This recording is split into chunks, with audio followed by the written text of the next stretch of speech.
I want to begin by saying that during my entire childhood days, my parents never once treated me, 33F, and my sister, Mary, 26F, differently.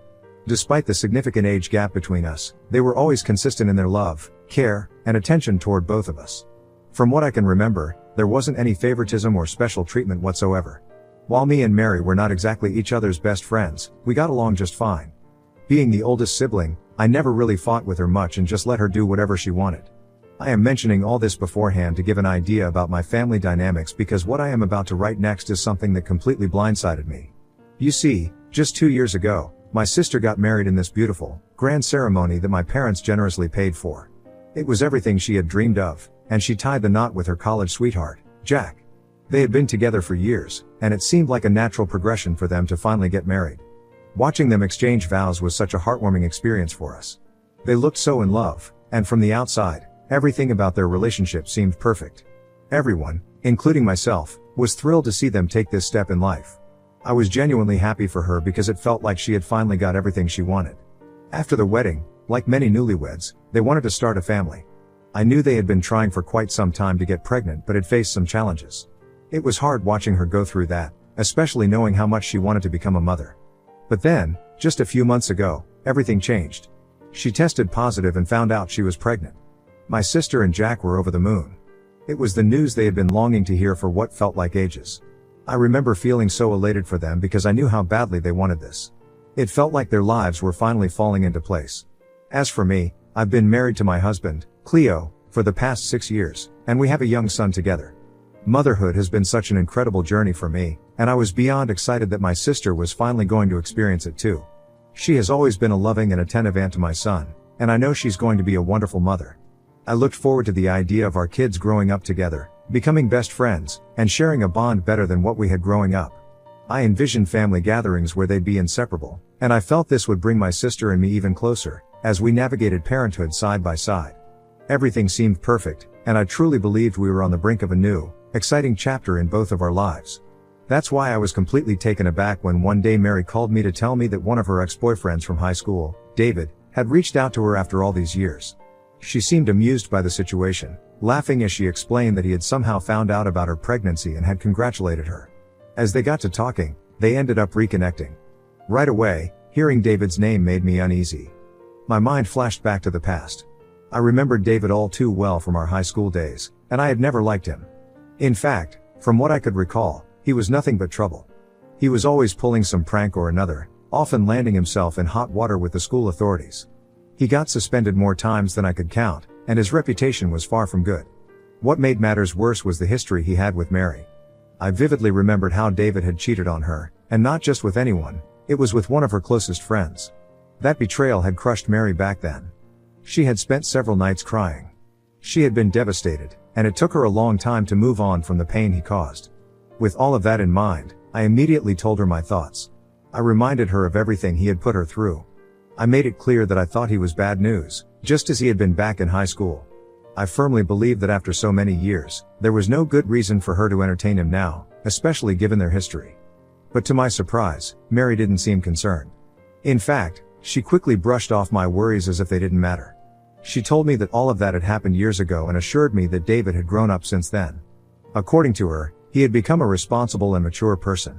I wasn't convinced, but she was clearly excited about reconnecting with him. She even mentioned that David wanted to meet up with her, and she seemed genuinely happy about the idea. I didn't like it at all.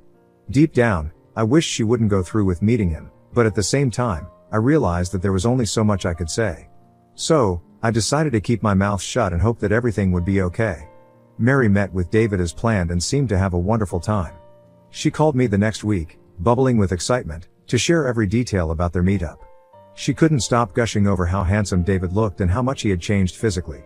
She emphasized how tall and muscular he had become, speaking with an enthusiasm that made me uncomfortable. As I listened to her rave about him, I couldn't help but shake my head. It wasn't just the way she was praising his appearance that bothered me, but also how she seemed captivated by the fact that he remembered every single detail about her past. I asked Mary what her husband, Jack, thought about her meeting up with an old high school ex. There was a brief pause on the other end of the line, and I could sense a shift in her tone. She then admitted that she hadn't mentioned anything to him. When I asked her why, she explained that Jack might get jealous if he knew about her meeting with David. This made me even more uneasy, as it felt like Mary was knowingly keeping something from her husband that she should have been open about. She went on to justify her decision by saying that Jack didn't need to know everything about her life. That statement really didn't sit well with me.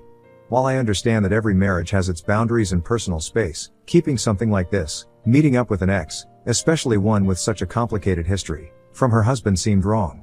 I didn't want to argue with my sister, so I firmly told Mary that as long as she didn't meet David again, things might still be fine.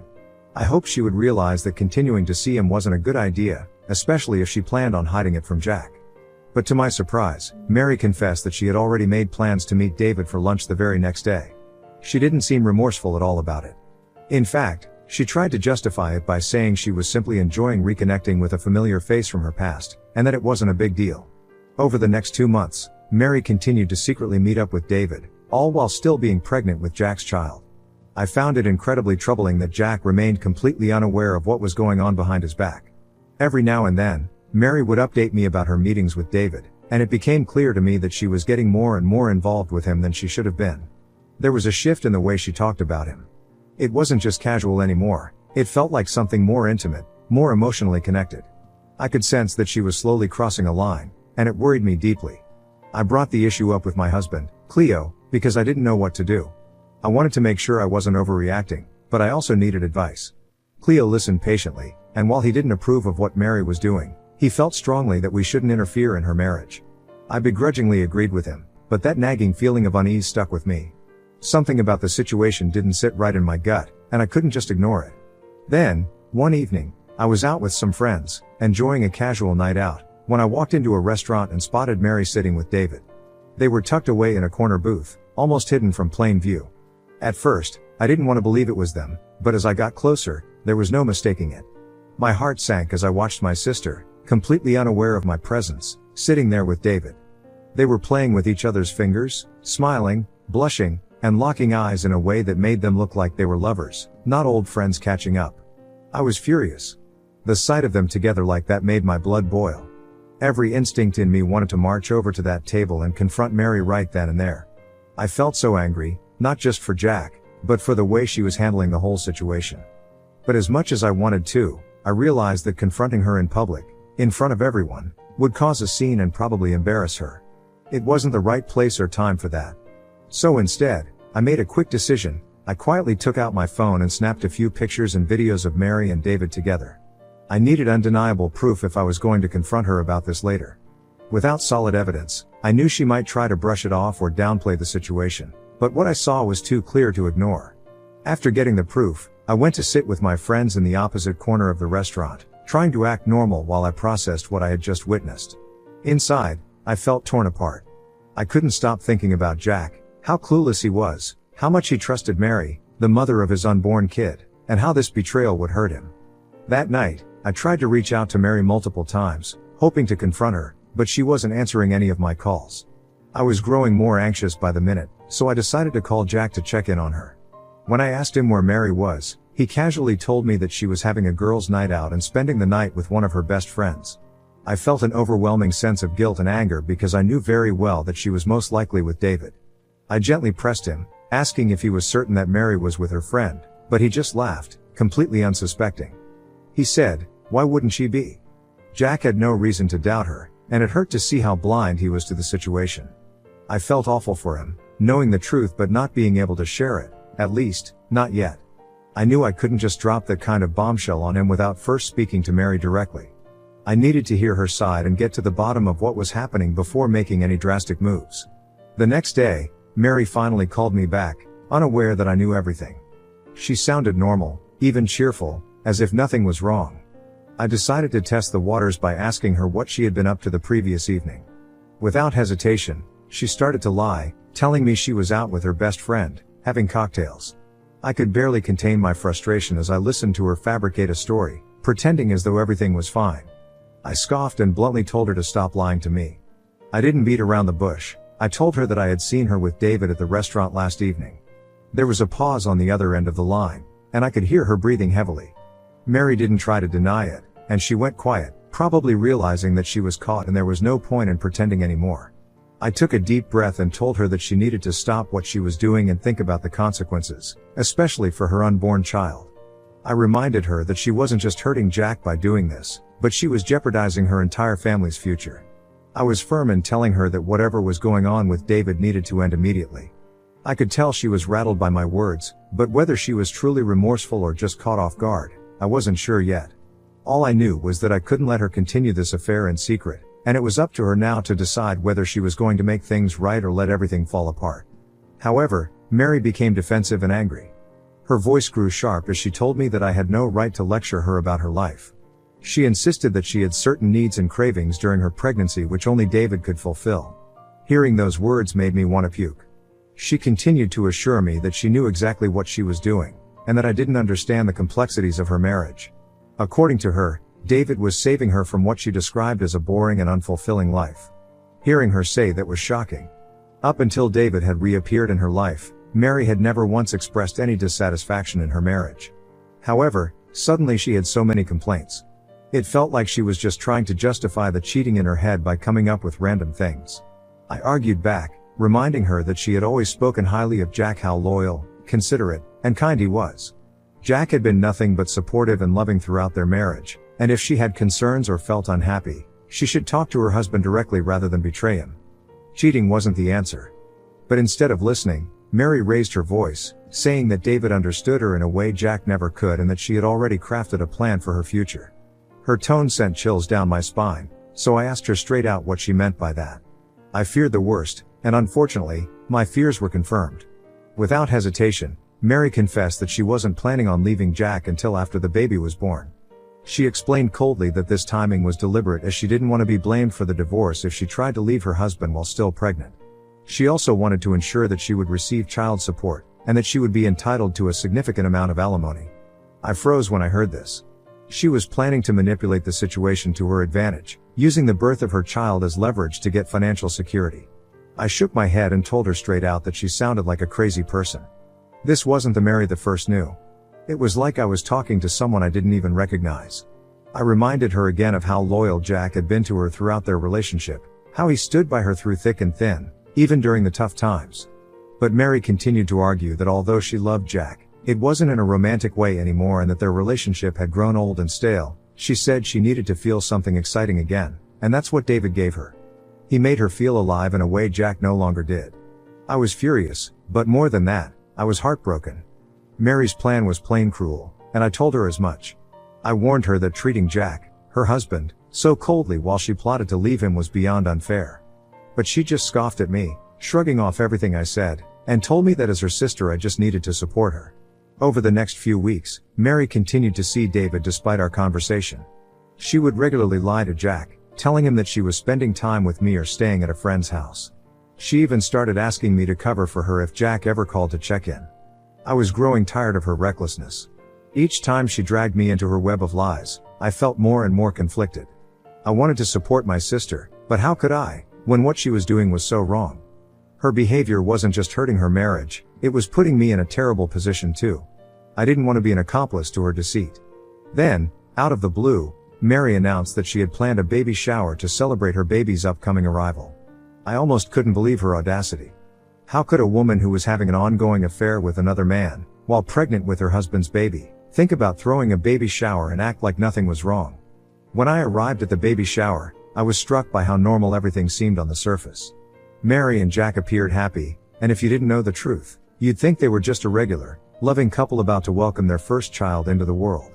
Mary acted as if she had no care in the world, completely ignoring the fact that she was having an affair.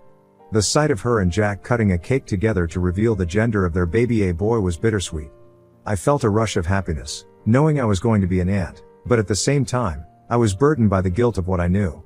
Jack was standing there, excited about their future together, completely unaware of the betrayal happening right under his nose. It was heart-wrenching.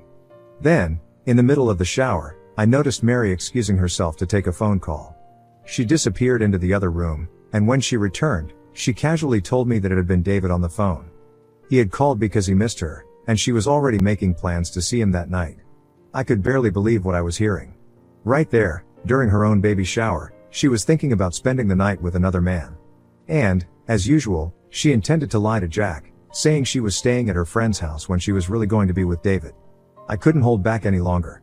I shook my head in disbelief and told her straight up that this whole situation was getting out of hand. But Mary, unfazed as ever, brushed off my concerns. She told me that I needed to relax, insisting that she knew what she was doing. Her nonchalance was maddening. At that point, I knew I had reached my breaking point. I could no longer stay silent or be complicit in Mary's deceit. As I walked back into the room after our conversation, Jack looked at me, sensing something was off. He asked me, out of concern, if everything was okay. My heart was racing, and my voice was shaky as I prepared myself for what I knew I had to do. I glanced around the room at all the familiar faces, our family, friends, and Jack himself, who still had no idea about the betrayal unfolding around him. My sister, Mary, who had always been so close to me, was subtly shaking her head, silently pleading with me to stay quiet, to continue covering for her. But I knew this was my chance to come clean, to tell the truth, and free myself from this burden. With a trembling voice, I announced to Jack that there was something he needed to know. I took a deep breath before admitting everything. Mary had been having an affair. The room went completely silent as everyone turned to me, their faces filled with confusion. I recounted everything that my sister had been doing behind Jack's back and how she had even forced me and her friends to cover up for her. I broke down and apologized to Jack for not admitting to him sooner. The room erupted in shock, and I could see everyone trying to process what they had just heard. My mother's face twisted in disbelief as she demanded to know what I was talking about. She turned to Mary, who still sat frozen, and asked if it was true. Mary tried to act confused, pretending she had no idea what I was saying. I then pulled out my phone and showed everyone the pictures and messages I had taken as proof of Mary's affair with David. I didn't want to humiliate her, but the truth needed to come out. I then revealed to Jack her plan to leave him after the baby was born to secure alimony and child support without facing the blame for the divorce. Jack's eyes widened in disbelief as he stared at the pictures of Mary and David together, the messages confirming their relationship. Then, Jack and Mary erupted into a massive argument. At first, Mary tried to deflect and deny it all, but faced with undeniable proof, she finally broke down and admitted everything. The betrayal was too much for Jack to handle. He was devastated. In the end, the evidence I had provided helped Jack in the divorce proceedings that dragged on for months. When Mary finally gave birth to their son, Jack insisted on a paternity test, and only after it was proved that he was indeed the father, he agreed to pay for child support. However, during the divorce proceedings, the judge ruled that he was not required to pay any alimony, given Mary's infidelity. During these months, watching my sister face the consequences of her choices was incredibly hard. I knew revealing the truth was the right thing to do, but I hadn't anticipated the backlash that would come from my own family. Instead of holding Mary accountable for her actions, my parents turned all their anger and frustrations towards me. They were furious, accusing me of sabotaging Mary's happiness out of spite and jealousy. They kept repeating that family is family, and insisted that I should have protected my sister's secret, no matter how terrible her actions were. I was really taken aback by how much they suddenly favored my sister over me when they had never done that before, and at one point I even started to doubt myself, thinking if I really made the right move by exposing her. However, things escalated even further when my parents and Mary, in their desperation and irrational anger, tried to sabotage my own marriage. My parents actually called my husband, Cleo, demanding that he divorce me. They reasoned that since I had made Jack divorce Mary, I didn't deserve to have a husband or a happy marriage either. In fact, Dad told Cleo that he always felt that he was too good for me, and my mom agreed with him. It was as if they wanted to see me suffer in the same way they believed Mary had suffered, even though it was Mary's choices that had led to her downfall. Thankfully, Cleo didn't even take them seriously. He laughed at the absurdity of their request and immediately dismissed it. He knew I had acted out of concern for Jack, and he was disgusted by my parents' attempts to ruin our marriage out of spite. Then, Mary tried to come up with an elaborate lie, claiming that she had caught me cheating with a man from my office and how I was the one who always encouraged her to cheat during her marriage. She was desperate to turn the tables on me and tarnish my reputation. But my husband knew they were all lies. Her attempt to discredit me failed miserably, and all it did was make me even more disgusted with how far my family was willing to go to punish me for doing the right thing. I realized then that everyone except my husband was too blinded by their misguided loyalty to Mary to see the bigger picture. For the sake of my own mental health, I made the difficult decision to have no contact with my family. Cutting them out of my life wasn't easy, but it was necessary. I needed to protect my peace and my sanity. My husband and I moved forward, stronger than ever, and I found solace in the fact that I had stood by my principles, even when it meant standing alone. It's been 8 months of no contact when, out of the blue, my parents emailed me yesterday. I had blocked them everywhere, except on Gmail, which I must have overlooked. In the email, they admitted they were wrong to blindly support Mary. They explained that they had been too focused on protecting her because she was the youngest, and seeing her in pain made them act without thinking. This was something I had always hoped they would understand one day, but I wasn't expecting it to happen, after all the harm they had done to me. They also wrote how Mary, who had moved back in with them after her divorce, had also moved David in with her. Apparently they were loud, obnoxious, and didn't help my parents out with any bills. With 2 more family members, my mother had to do even more chores around the house because no one else helped. Mary was also forcing my parents to babysit her son while she would be out spending time with David. Hence, my parents were at their wits' ends and were reaching out to me, practically begging me to help them. They had written how I should help them talk to Mary, who refuses to listen to them, and get her and her new family to move out immediately. Ida, if I refuse to help out my parents after everything that has been done to me? Update 1. Here's what I think. After everything that's happened, I think my parents are only reaching out to me because they know I am the only person who can help them out and they have no one else to turn to. However, I am not too keen to help them. These were the same people who had turned their backs on me, tried to ruin my marriage, and called me a traitor just for telling the truth. Now, they want my help because they can't control the very person they had chosen to defend. Because of their foolishness, my sister and her affair partner are now playing happy family while living for free at my parents' home. I have also reached out to Jack and let him know about the difficulties that my parents are facing due to Mary and David. I asked him to ensure that his kids are not being neglected at their place, and he has assured me that he will be looking into it. Update 2. Thank you everyone for your suggestions. I was planning to ignore my parents' email, but my dad sent me another one. This time, he accused me of abandoning him and mom by not helping them in their time of need. He said they were really struggling financially and asked if I could send them $200 every month at least since I have such a great job. He claimed this would help them immensely. I was furious reading this and felt I had to reply, even just to put an end to it. I am just copying and pasting here what I emailed back to him. Dad, you and mom have shown yourselves to be the worst kind of parents. How dare you ask me for help after you tried to destroy my marriage just a few months ago? Ari lied and made up stories about me and a coworker to make my husband think I was cheating, and you and mom supported her without a second thought. None of you even once stopped to realize how cruelly I was being treated just for doing the right thing. Now you're asking me for money because your precious daughter and her affair partner are causing problems in your house? You deserve everything that's happening to you. You dug your grave, now lay in it. P.S. Cleo and I are doing great. My son doesn't miss you at all. Cleo's parents are far better grandparents than you and mom could ever be. I hope reading this email will shut them up for good. Update 3. Hi fellow Redditors. It's been 4 months since my last update. After sending my last email to my parents, they've left me alone, which has been a relief. I've heard from some relatives that apparently, things escalated even further with Mary and my parents. During a heated argument with my mother over the care of Mary's son, Mary attacked her. My mother had been urging Mary to spend more time with the child, and Mary perceived this as an insult, leading to the confrontation. The police had to be called but no charges were filed. After that, some of our relatives helped my parents forcibly remove Mary and David from my parents' home.